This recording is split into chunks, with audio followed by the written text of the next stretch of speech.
Mexico is no longer just tequila and cactuses. In 2025, it has become one of the most attractive hubs for remote workers, founders, and people who want global mobility and strong second passport. But here is the problem: the rules have changed. You can no longer just fly in as a tourist for 6 months and figure it out later. That era is over. In this video, I'll break down step by step how to legally move to Mexico in 2026, what residency options actually exist, how much money you realistically need, and why having a child here is quite literally a lifetime cheat code. Watch this video until the end. I'll explain the simplest way to get temporary residency if none of standard options work for you. Let's not get episodic, okay? Full timer? Beginning, middle, end, facts, details, condense, plot, tell it. Tourist entry, if you want to test the waters. Let's start with the basics.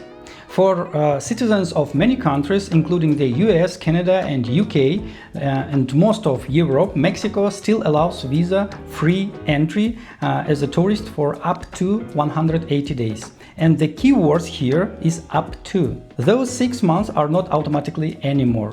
Immigration officers in Cancun or Mexico City have full discretion. You might get 7 days, you might get 30 days, you might get 180 days.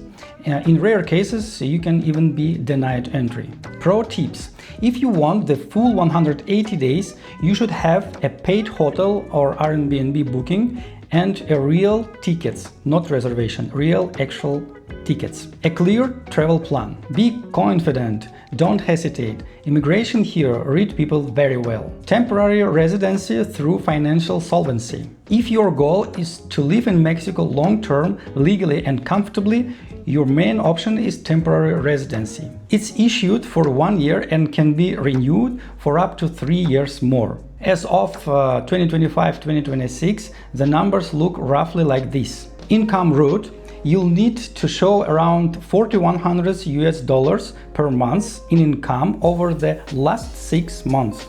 This can be remote work, business income, or dividends. Realistically, it's better to have a buffer above the minimum. Savings route: if you don't have stable monthly income, you can qualify through savings.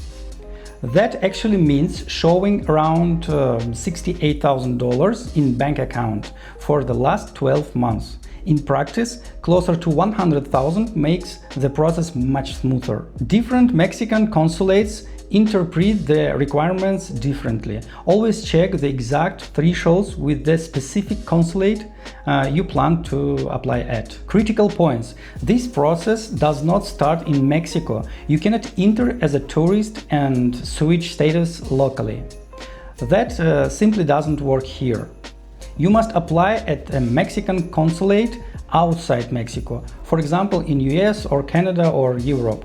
Get the visa stamped in your passport and only then fly to Mexico to exchange it for a residence card. After entry, you will have 30 days to complete the process and receive your residency card. Permanent residency through children. Mexico is one of the few countries with unconditional birthright citizenship. If your children are born in Mexico, they automatically become a Mexican citizens. What does it mean for you? As a parent, you qualify directly for permanent residency. Residente permanente. No 4 years waiting period, no incomes requirements. After living in Mexico for 2 years, you can also apply for citizenship. This isn't fully automatic. There is a paperwork, but the legal basis is rock solid.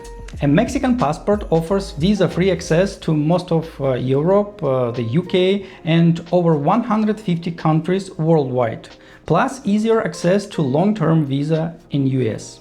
Mexico also allows dual citizenship, family-based residency. Marriage to a Mexican citizen or resident is another valid route. This path can lead directly to permanent residency and citizenship after just 2 years. However, Be aware, immigration authorities do check for sham marriages. Do this the right way. Work visa. If a Mexican company hires you, you can obtain temporary residency through employment. The challenge is that the employer must be officially authorized to hire foreigners, and not all the companies are. That said, this is currently one of the simplest options if you are not married and not using the family route. Once you have residency, you are not permanently tied to the employer. You can change job or open your own business, if done correctly, of course. After you receive your residence card, you're supposed to typically qualify the residency as well. Practical advice: apostille all major documents before moving. Without it, they won't be accepted. Renew your passport for a full 10 years before starting the process. It will save your headaches later. Learn Spanish. Yes, it sounds obvious, but many people underestimate it. For work visas, consulates often conduct interviews, and lack of basic Spanish is now a common reason for denial. Don't be afraid of the language. You don't need fluency. About 300 to 500 words and standard interview answers are usually enough. If you want a separate video on how to prepare for this linguistically, just let me know in comments below.